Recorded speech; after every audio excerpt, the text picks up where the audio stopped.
अस्सलाम वालेकुम। हर मुल्क में लेबर्स के लिए अपना अपना लॉ और क़ानून होता है, लेकिन बाज़ ममालिक में उसको फॉलो किया जाता है और बाज़ ममालिक में नहीं।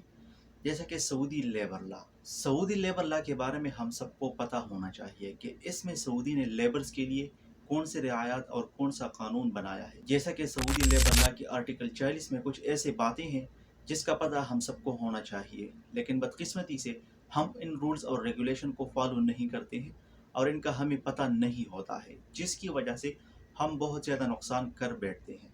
तो इस वीडियो में हम सऊदी लेबर लॉ के आर्टिकल 40 के मुताबिक बात करेंगे कि सऊदी लेबर लॉ के आर्टिकल 40 में सऊदी गवर्नमेंट क्या बताती है, लेबर्स को कौन सी रियायत दी गई है।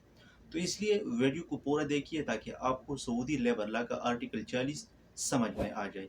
इसके अलावा वीडियो को लाइक और चैनल को सब्सक्राइब करना ना भूलिए। तो बढ़ते हैं सऊदी के लेबर लॉ आर्टिकल 40 की तरफ। देखो भाई, जब आप नया वीज़ा लेते हैं या जब आप इकामा बनवाते हैं या अपने मुल्क छुट्टी जाते हैं या आप अगर अपने कंपनी या कफील के साथ तंग होते हैं और किसी और जगह पर नकल कफाला करवाना चाहते हैं।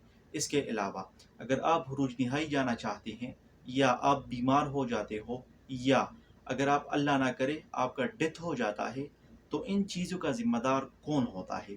तो इसका वजाहत सऊदी गवर्नमेंट ने लेबर लॉ आर्टिकल 40 में किया हुआ है। तो आइए इसको समझते हैं। मैं आसान अल्फाज में आपको इसकी समझाने की कोशिश करूंगा। पहले नंबर पर बात करेंगे, जब आप नया वीज़ा लेना चाहते हैं, नया वीज़ा पर आना चाहते हैं, तो उनकी जितने भी फीसेस है, जब सऊदी नया वीज़ा को निकालता है और यहाँ पर सऊदी में इसके जितने भी गवर्नमेंट फीस होती है, तकरीबन 2000 रियाल है अब, तो उसका जिम्मेदार आपका कंपनी या कफील होता है जो आपको नया वीज़ा देता है। इसके अलावा जब आपके वीज़े के आपके मुल्क में जो प्रोसेसिंग होती है, जो रिक्रूटमेंट की मेथड है और प्रोसेसिंग है, और वहाँ पर भी आपका जितना खर्चा आएगा, यानी आपके मुल्क में आपके वीज़े पर जितने भी अखराजात आएंगे, तो उसका ज़िम्मेदार आपका कंपनी या कफील होता है। वो आपको वो पैसे देंगे। सऊदी में भी वो पैसे भरेंगे जितनी फीसिस है वीज़ा की, और आपके मुल्क में भी इसके ऊपर जितना खर्चा आएगा एम्बेसी से या आपका जितना खर्चा आएगा, तो उसका ज़िम्मेदार आपका कंपनी या कफील होता है। इसके अलावा जब आप सऊदी आ जाते हैं और आपका जब इकामा बनता है, तो इकामा की जितनी भी फीसिस है, जितने भी अखराजात है, चाहे आप अपने कफील के पास रह रहे हो या आप कहीं और जगह पर रह रहे हो, तो इकामा की जितने भी फीसिस है उसका ज़िम्मेदार भी आपका कफील होता है। इसके अलावा अगर आप कफील के पास नहीं रह रहे हो, किसी और जगह पर रह रहे हो, तो उस जगह पर आपको इकामा पहुंचाना भी आपके कफील की जिम्मेदारी है। अब आते हैं, अगर आप अपने मुल्क छुट्टी जाना चाहते हैं, तो जब आप छुट्टी जाते हैं और आप छुट्टी लगवाते हैं और छुट्टी का जितना भी फीस है, मेरे ख्याल में 1 महीने के लिए 100 रियाल है और 2 महीने के लिए 200 रियाल है, तो इसका जिम्मेदार भी आपका कफील है कि वो आपकी छुट्टी का फीस पे करे, आपने पे नहीं करना है। इसके अलावा अगर आप अपने कफील के पास तंग है या अगर आपको आपका कफील या कंपनी कहता है कि हमारे पास काम नहीं है, आप किसी और जगह पर नकल कफाला करवा ले, तो अगर आप पहली बार नकल कफाला कर रहे हैं तो उसकी फ़ीस जो है 2000 रियाल है।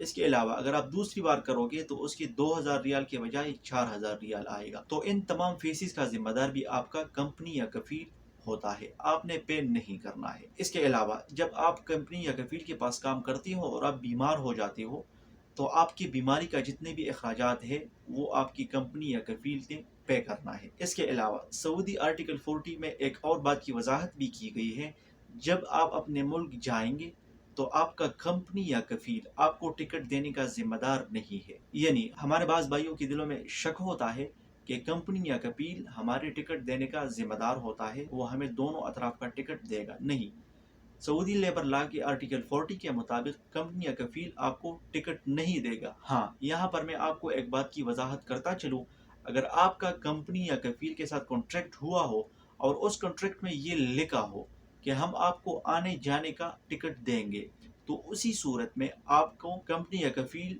टिकट देगा, उसी सूरत में आपका कंपनी या कफील आपके टिकट का जिम्मेदार होगा।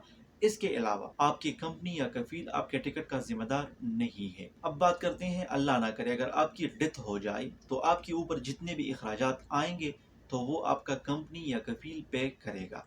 लेकिन बदकिस्मती से हम इन कानून को फॉलो नहीं करते हैं, हमें कानून का पता नहीं होता है, और ख़ासकर वो भाई جو آزاد کام کرتے ہیں، تو اس بھائیوں نے قانون کو بگاڑا ہوا ہے، کیونکہ وہ اپنی جیب سے سب اقامہ کی فیس، ویزا کی فیس، اس کے علاوہ چھٹی جانے کا فیس سب کچھ پے کرتے ہیں، کیونکہ کفیل کو وہ نہیں بتا سکتے ہیں کہ آپ ہمارے لیے چھٹی کا فیس پے کرو یا ہمارا اقامہ کا فیس پے کرو۔ وہ صاحب بتا رہے کہ بھائی آپ میرے ساتھ کام نہیں کرتے ہو، آپ باہر کام کرتے ہو، تو میں یہ پے نہیں کروں گا۔ تو اس لیے یہاں پر آپ ایک بات یاد رکھیے، اگر جب بھی آپ اپنا اقامہ تجدید کرواتے ہیں یا ملک چھٹی پر جاتے ہیں اور اس کا فیس پے کرتے ہیں، تو آپ کفیل سے صدار نمبر ضرور منگوایا کریں اور اس کو پیسہ نہ دیں۔ آپ بینک کے تھرو یا مکتب کے تھرو اپنا اقامہ کی فیس یا چھٹی جانے کی فیس پے کرے اور ریسپٹ کو اپنے ساتھ سیو کیا کرے، تاکہ بعد میں اگر آپ کو اللہ نہ کرے مشکلات کا سامنا کرنا پڑے، وہ ریسپٹ موجود ہونا چاہیے۔ اس ریسپٹ کی وجہ سے آپ اپنے کفیل کے اوپر کیس بھی کر سکتے ہیں۔ اور سعودی کا تو آپ کو پتہ ہے کہ سعودی میں قانون سخت ہے، یہاں پر کسی کی طرفداری نہیں ہوتی ہے، فیصلہ ان کے حق میں ہوتا ہے جو صحیح ہوتا ہے۔ تو یہ سعودی لیبر لا کے آرٹیکل 40 کے مطابق کچھ باتیں تھی جو ہم سب کو پتہ ہونا چاہیے۔